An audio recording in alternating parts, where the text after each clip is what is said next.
So if you lived in ancient Bible times, odds are you lived under the authority of a king. And many of these kings claimed that they were gods, and they would even call themselves the image of God. Meaning they had authority to tell people what to do, order things to be made. Yeah, they got to define good and evil. And these kings would often make statues of themselves, which in Hebrew were called tselem, often translated as idol or image. But for Israel, they didn't view their kings as the God. In fact, they were never supposed to even make images of God. That's exactly right, and that was really unique for that time and culture.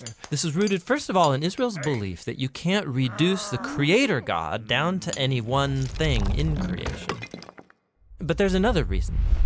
People aren't to make images of God because God has already made images of himself. When did he do that? Well, let's go to page 1 of the Bible. And the first person we meet there is God. He's the one with authority over all creation. He speaks and creation obeys. And he defines what is good and not good. In other words, he alone is king. But then surprisingly, as the pinnacle of all of God's creative work, he makes humans. And he calls all of them the image of God. So he gives all humans the authority to rule. Exactly, that's what he goes on to say. He tells the humans to subdue the earth and to rule it. And so this task that once belonged only to elite kings is here in the Bible the task of every human being. This was a revolutionary statement in its day because all humans are being called to rule and to participate in the human project. So what does this mean? I mean, how are we all supposed to rule? So the picture we get in Genesis is gardening. Gardening? Yes, gardening. So they rule the earth by cultivating it, by harnessing all of the earth's raw potential and then making something more and new out of it. So growing food for each other. Yes, but that also includes growing families then, which become neighborhoods, and then they create communities where people are going to work and take care of each other and build businesses and cities that will expand to new places and so on. So ruling is really the day-to-day acts of our work and creativity. Yes, we take the world somewhere. This is humanity's divine and sacred task. Yeah, and this all sounds really nice. And humans have designed some pretty great things. But just as often we create things that cause a lot of suffering and a lot of injustice, so maybe we shouldn't actually be ruling. Yeah, so the Bible addresses this. In Genesis, what happens is that God gives humans a choice about how they're going to rule. So are they going to use their authority for the benefit of others, which is God's definition of good, or are they going to turn away and define good and evil for themselves and use their authority for self-advantage? And in the story, they choose to define good and evil on their own terms. And so this is the Bible's depiction of the human condition. So sometimes we pull off amazingly good stuff, but just as often, despite our best intentions, we act selfishly and we create evil in the world. And so we're stuck as mediocre rulers making a mess of things. But that's not the end of the story.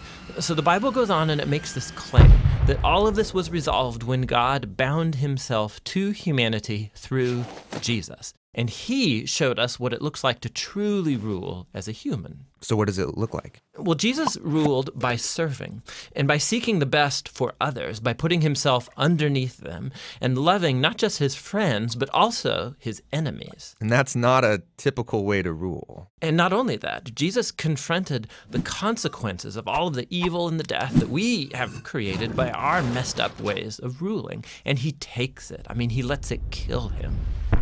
And so when the New Testament writers looked back to Jesus' resurrection, they see a whole new future opening up for all humanity. Jesus is a new way to be human. Yeah, that's why they called Jesus the image of God, or the new human. And not only that, they also believe that Jesus' divine life and power is now available to heal and to transform us to become our life and power. And this sounds really nice, but what does it really look like? So practically, the Apostle Paul said it looks like people being filled by Jesus' own presence and spirit. filled with love and joy and peace and patience and kindness and goodness and integrity and gentleness and self-control. He says this is the new humanity that God wants to create in us, so that we become people in whom God's image is being restored, people who will move the human project forward. And that's actually how the story of the Bible ends. It's a renewed world where God is on his throne and his servants are all around him, but they're the ones ruling over this new world, taking it into new, uncharted territory with Jesus as their healer and their guide.